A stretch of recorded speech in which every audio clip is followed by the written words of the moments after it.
আমি দেশবাসীর প্রতি আহ্বান জানাই, আপনারা সকল রাজনৈতিক দল এবং আপনাদের এলাকার প্রার্থীদের কাছ থেকে সুনির্দিষ্ট অঙ্গীকার আদায় করে নেবেন, যেন আগামী সংসদের প্রথম অধিবেশনে যেসব সংস্কারের প্রশ্নে ঐকমত্য অর্জিত হয়েছে তা কোনো প্রকার কাটাছেঁড়া ছাড়াই যেন তারা অনুমোদন করেন।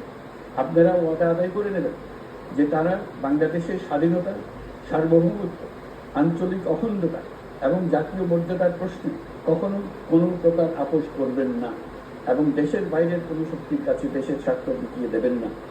আপনারা তাদের কাছে সুনির্দিষ্ট প্রতিশ্রুতি আদায় করে নেবেন এই মর্মে যে তারা কখনোই কোনো অবস্থাতেই আপনাদের গণতান্ত্রিক অধিকার ও মানবিক মর্যাদা ক্ষুণ্ণ করবেন না।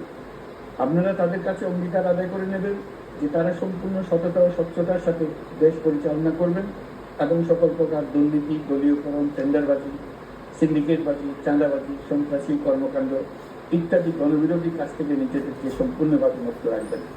আমি আপনাদের আবারও স্মরণ করিয়ে দিতে চাই যে এবারের নির্বাচন শুধু শান্তিপূর্ণ নির্বাচন করার বিষয়, এটা ছাত্র জনতার অভ্যুত্থানের আকাঙ্ক্ষা, নতুন বাংলাদেশ গড়ার নির্বাচন।